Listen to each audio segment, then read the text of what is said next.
हाँ जी, next lecture number 5 है शायद, चैप्टर नंबर 21। हाफ लाइफ हमने लास्ट लेक्चर में डिस्कस किया था।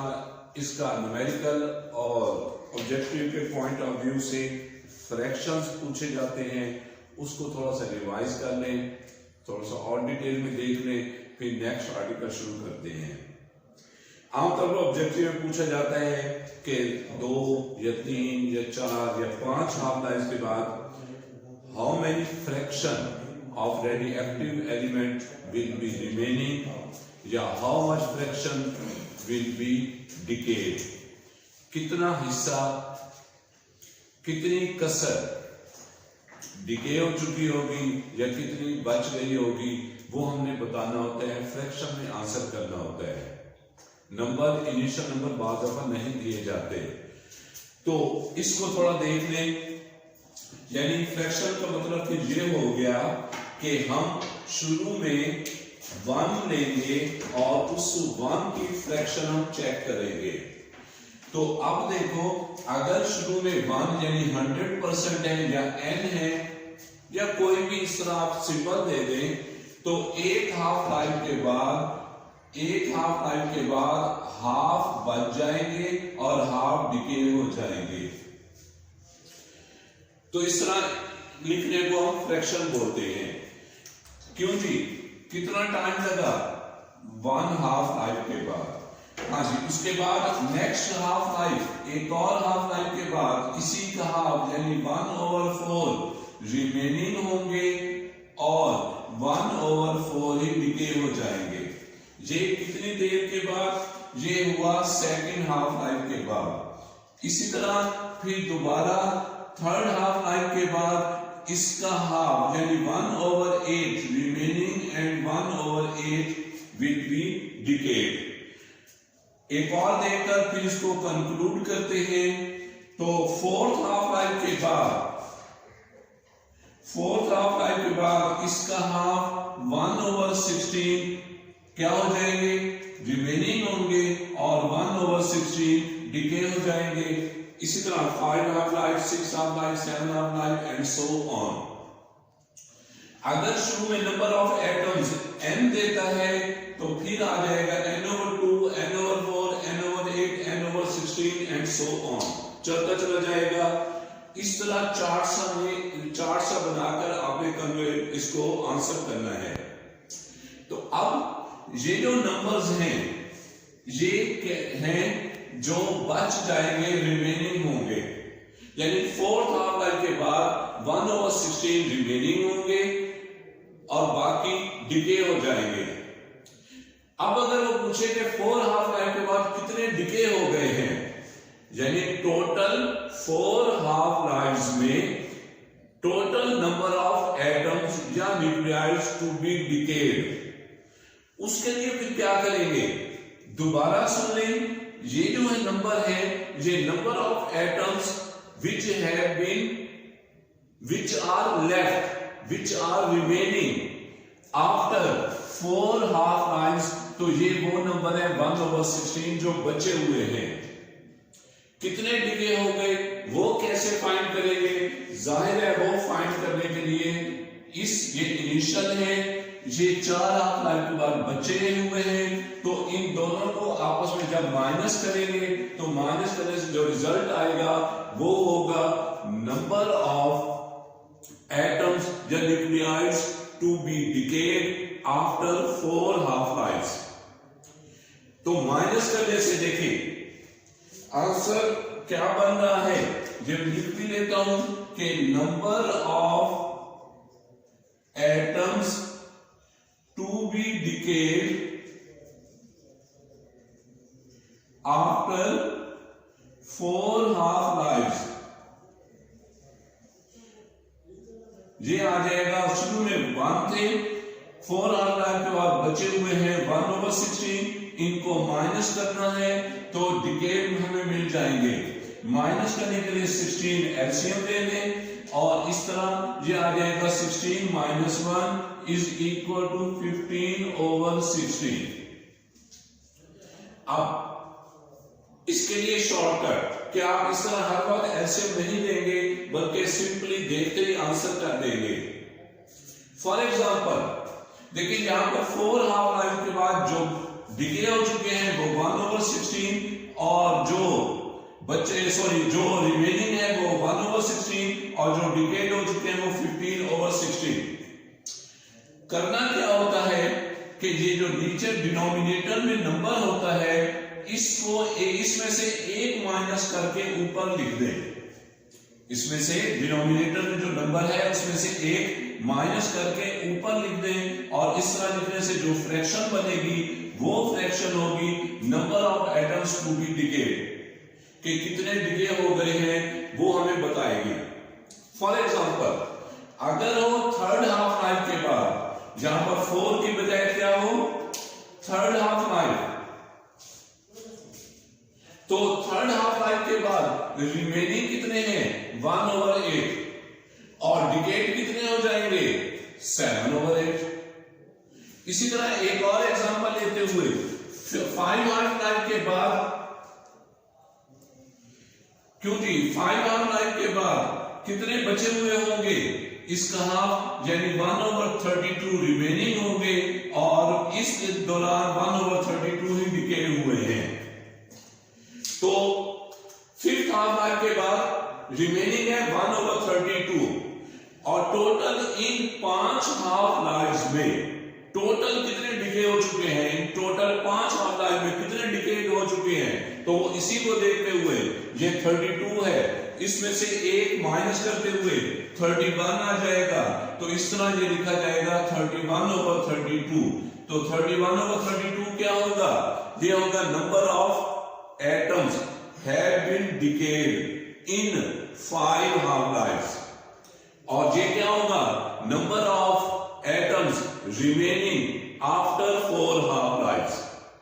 तो ये थोड़ा सा फर्क आप लोगों को जो समझाना था और कैलकुलेट करने का तरीका इस तरह चार्ट की मदद से रिमेनिंग भी पूछे जा सकते हैं और डिकेड भी पूछे जा सकते हैं। 3, 4, 5, 6 हाफ लाइफ के बाद वो आपको इंडिकेट कर दिया, एक्सप्लेन कर दिया। ये कल जो कुछ रह गया था उसके बारे में। अब नेक्स्ट आर्टिकल है interaction of radiation with matter.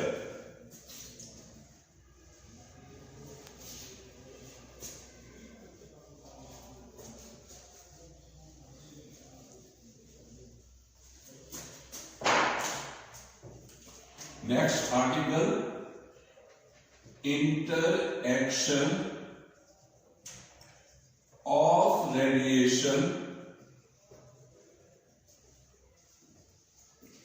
with matter।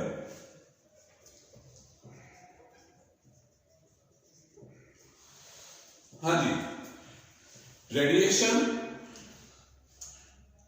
यही अल्फा बीटा और गैमा, इनके अलावा और भी हो सकती है, न्यूट्रॉन भी हो सकते हैं और प्रोटॉन भी हो सकते हैं, कोई और रेडिएशन भी हो सकती है। जब ये रेडिएशन किसी मैटर पर फॉल करेंगी तो किस तरह इंटरएक्ट करेंगी हमने वो बताना है।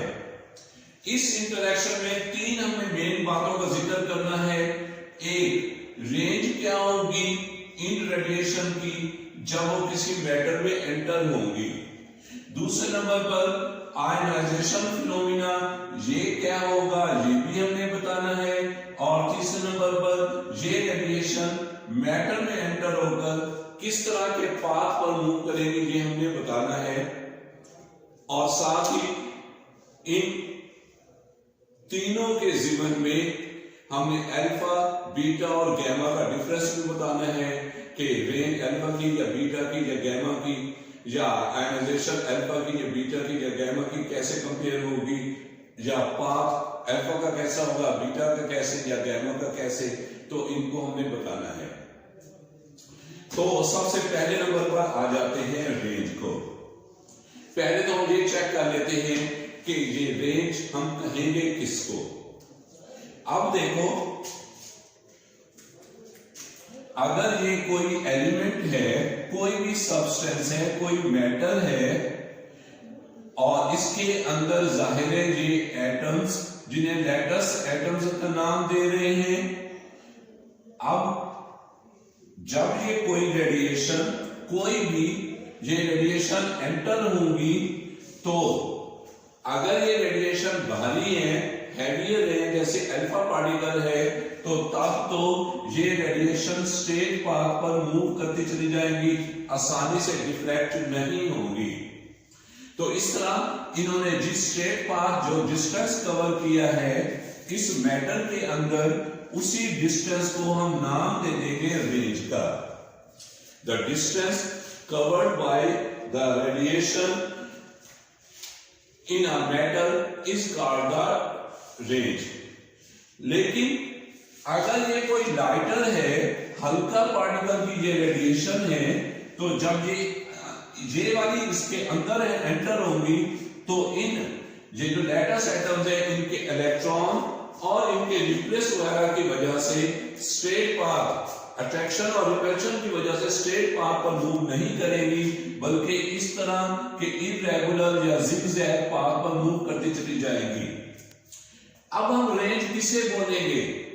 क्या ये जो पाथ है, ये पाथ जो कवर कर रहे हैं, क्या यही रेंज कहलाएगा, या स्ट्रेट डिस्टेंस इनिशियल से लेकर फाइनल तक, क्या ये रेंज कहलाएगा? ये वाला जो डिस्टेंस जो रेड से इंडिकेट किया है, इसी को ही हम रेंज बोलेंगे। यानी length of the penetrating path, या जितनी डेप्थ तक, जितनी गहराई तक सीधा जो डिस्टेंस गया है, जिसको हम डिस्प्लेसमेंट बोलते थे, तो वही रेंज कहलाएगा। ये जो पाथ कवर किया है, इसको हम रेंज नहीं बोलेंगे। तो एक तो रेंज की बात, रेंज बोला किसको जाएगा, वो आपको इंडिकेट कर दिया। स्ट्रेट जो पाथ होगा इनिशियल से लेकर फाइनल तक, that would be called the range. फिर उसके बाद जब ये रेडिएशन एंटर होती है, तो जाहिर है ये कोलिजन भी करती चली जाती है। कोलिजन करने की वजह से किसके साथ कोलिजन करेंगे ये रेडिएशन? जाहिर है इन लैटिस एटम के साथ, इनके इलेक्ट्रॉन्स के साथ। कोलिजन की वजह से अपनी एनर्जी इनको ट्रांसफर कर देंगी। किसको एनर्जी मिली? इलेक्ट्रॉन को फॉर एग्जांपल एनर्जी मिल गई। किसने लूज की? इन अल्फा, बीटा या गामा, यानी इन रेडिएशन ने लूज की। जब इलेक्ट्रॉन को, इन लैटिस एटम के इलेक्ट्रॉन्स को एनर्जी मिली, तो वो क्या हो जाएंगे? एक्साइट या आयनाइज हो जाएंगे। इस तरह आयनाइजेशन का फिनोमेना चलेगा। लूज किसने की? इन अल्फा या बीटा या गामा रेडिएशन ने लूज की। तो ये कोलिजन करते चले जाएंगे, अपनी एनर्जी लूज करते चले जाएंगे, और बिना आखिर एनर्जी लूज करते हुए इनकी एनर्जी जीरो। और जब एनर्जी जीरो हो जाएगी, तो ये रेस्ट पर ही कहीं आ जाएंगे। अगर अल्फा हुए इसके अंदर, तो अल्फा पार्टिकल, अल्फा होते हैं हीलियम न्यूक्लियाई।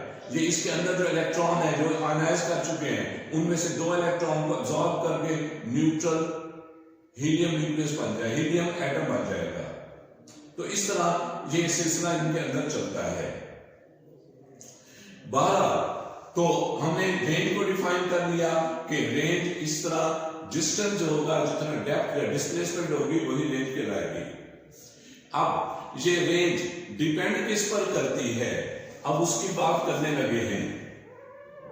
रेंज दोनों पर डिपेंड करेगी। इन रेडिएशन की भी कुछ क्वांटिटीज पर डिपेंड करेगी, और ये जो मैटर है, इन मैटर की भी कुछ क्वांटिटीज पर डिपेंड करेगी। दोबारा सुन ले, रेंज की डिपेंडेंस चेक करने जा रहे हैं। रेंज 2 चीजों पर, दोनों पर डिपेंड कर रही है, रेडिएशन की कुछ क्वांटिटीज पर भी और मैटर की कुछ क्वांटिटीज पर भी। अब पहले नंबर पर इन ये जो रेडिएशन एंटर हुई है, इन रेडिएशन की किन चीजों पर डिपेंड करेगी? जाहिर है पहले नंबर पर डिपेंड करेगी इन रेडिएशन के मास पर। क्या ख्याल है, अगर ये हैवियर हुए, जैसे अल्फा है, तो हैवियर होने की वजह से क्या इनकी पेनिट्रेशन या डिस्टेंस ज्यादा कवर करेंगे या कम करेंगे? जाहिर है इनकी पेनिट्रेशन कम होगी, डिस्टेंस कम कवर करेंगे। तो जब डिस्टेंस या पेनिट्रेशन कम होगी, तो रेंज भी कम हो जाएगी। तो इस तरह रेंज पहले नंबर पर डिपेंड कर रही है इन रेडिएशन के मास पर। मास ज्यादा तो रेंज कम, मास कम तो रेंज ज्यादा। दूसरे नंबर पर डिपेंड करती है इन रेडिएशन के चार्ज पर। अगर इन पे चार्ज कम होगा, तो तो आसानी से डिफ्लेक्ट हो जाएंगे, और जब डिफ्लेक्ट हो जाएंगे तो स्ट्रेट पाथ में मूव नहीं कर सकेंगे, रेंज पर फर्क पड़ जाएगा। अगर चार्ज ज्यादा होगा तो आसानी से डिफ्लेक्ट नहीं हो सकेंगे, स्ट्रेट पाथ पर मूव करते चले जाएंगे, जिसकी वजह से रेंज की वैल्यू बढ़ सकती है। बहरहाल ये थोड़ा कॉम्प्लिकेटेड है, सिर्फ आपने यही याद रखना है कि मास के अलावा रेंज रेडिएशन की चार्ज पर डिपेंड करता है। तीसरा तो आसान सा कि ये रेडिएशन, ये जो रेंज है वो रेडिएशन के एनर्जी पर भी डिपेंड करती है, और जाहिर एनर्जी के डायरेक्टली होगा, जितने ज्यादा एनर्जी इन पार्टिकल की, इन रेडिएशन की, उतनी ज्यादा रेंज। अब दूसरे नंबर पर रेंज इस मैटर की भी कुछ प्रॉपर्टीज पर, कुछ क्वांटिटीज पर डिपेंड करती है। वो क्या हैं वही आप चेक कर लेते हैं।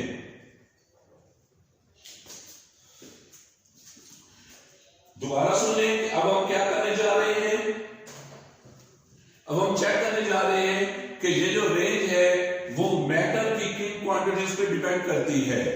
तो ये पहले नंबर पर डिपेंड करती है मैटर की डेंसिटी पर। भारी, अगर मैटर की डेंसिटी ज्यादा होगी, भारी कण होगा, तो क्या ख्याल है, ये रेडिएशन आसानी से पेनिट्रेट कर सकेंगी? नहीं कर सकेंगी, और इस तरह रेंज कम हो जाएगी। अगर ये लाइटर होगा, डेंसिटी कम होगी, तो डेंसिटी कम होने की वजह से ये आसानी से पेनिट्रेट कर जाएगी, और इस तरह रेंज बढ़ जाएगी। दूसरे नंबर पर यही रेंज करती है मैटर की आयनाइजेशन पोटेंशियल पर या आयनाइजेशन एनर्जी पर। हर एलिमेंट की फिक्स आयनाइजेशन एनर्जी होती है। लास्ट चैप्टर में हम पढ़ चुके हैं कि हाइड्रोजन की आयनाइजेशन एनर्जी है 13.6 इलेक्ट्रॉन वोल्ट। आयनाइजेशन एनर्जी का मतलब वो एनर्जी जो रिक्वायर्ड है इलेक्ट्रॉन को ऑर्बिट से रिमूव करने के लिए। The energy required to eject, remove an electron from an energy level या from an orbit is called the ionization energy, जो हर एलिमेंट की कांस्टेंट होती है, जैसे हाइड्रोजन की है 13.6 इलेक्ट्रॉन वोल्ट। तो इसको समझाने के लिए दो एग्जांपल देख लें। सपोज करते हैं एक ये एलिमेंट और ये दूसरा एलिमेंट। इस एलिमेंट की आयनाइजेशन एनर्जी है 10 इलेक्ट्रॉन वोल्ट और इसकी एनर्जी है 5 इलेक्ट्रॉन वोल्ट। ये रेडिएशन आ रही है और ये रेडिएशन है 20 इलेक्ट्रॉन वोल्ट की। तो हम आइडियल केस बनाते हुए लेते हैं कि जब ये रेडिएशन आएंगी तो पहले वाले इसके अंदर जो पहला एटम है उससे फ्यूजन करके उसको कितनी एनर्जी ट्रांसफर कर देंगी? 10। बाकी इनके पास कितनी बच गई? 10 बच गई। तो जिसकी वजह से ये फिर आगे मूव करेंगी और आगे दूसरे वाले से फ्यूजन करके अपनी अगली 10 इलेक्ट्रॉन वोल्ट भी ट्रांसफर कर देंगी, और इस तरह इन्होंने सारी एनर्जी ट्रांसफर कर दी, रुक गई। तो ये इनकी आ गई जनाब रेंज। अब इधर देख लें कि अगर ये उसी तरह का पार्टिकल, इसकी भी एनर्जी थी 20 इलेक्ट्रॉन वोल्ट, ये दूसरे सब्सटेंस पर फॉल कराया है, ये दूसरा, और इसकी आयनाइजेशन एनर्जी है 5 इलेक्ट्रॉन वोल्ट। अब होगा क्या कि जब ये वाला एलिमेंट इधर आकर फॉल करेगा तो पहले से फ्यूजन करके इसने एनर्जी 5 इलेक्ट्रॉन वोल्ट इसको दे दी, बाकी इसके पास बच गए 15। ये लेगा दूसरे के पास, इधर इसको भी 5 मिल गई, बाकी इसके पास 10 बच गई, फिर ये तीसरे के पास, फिर ये इसी तरह चौथे के पास। तो अब देखें वो मूव करता चला जाएगा जब तक सारी एनर्जी लूज नहीं करता। तो लेकिन अब उसको एनर्जी कितनी 5 इलेक्ट्रॉन वोल्ट हर त्रिज्या में लूज करनी पड़ी है, तो इसलिए ये ज्यादा डिस्टेंस कवर कर गया। ज्यादा डिस्टेंस कवर करने का मतलब है इसकी रेंज ज्यादा हुई। तो जिस मैटर की, जिस एलिमेंट की, जिसे फ्यूजन होने जा रही है, जिसके अंदर इंटरेक्शन होने जा रही है, उसकी आयनाइजेशन एनर्जी जितनी कम होगी रेंज उतनी बढ़ जाएगी, और जिस एलिमेंट की आयनाइजेशन एनर्जी जितनी ज्यादा होगी रेंज उतनी कम हो जाएगी। तो ये थी डिपेंडेंस रेंज की, कि रेंज किन किन चीजों पर डिपेंड कर रही है। एक तो फिर देख लें कि रेंज डिपेंड कर रही है रेडिएशन के रेडिएशन के मास पर, रेडिएशन के चार्ज पर और रेडिएशन की एनर्जी पर, और डिपेंड कर रही है मैटर की डेंसिटी और मैटर की आयनाइजेशन एनर्जी पर।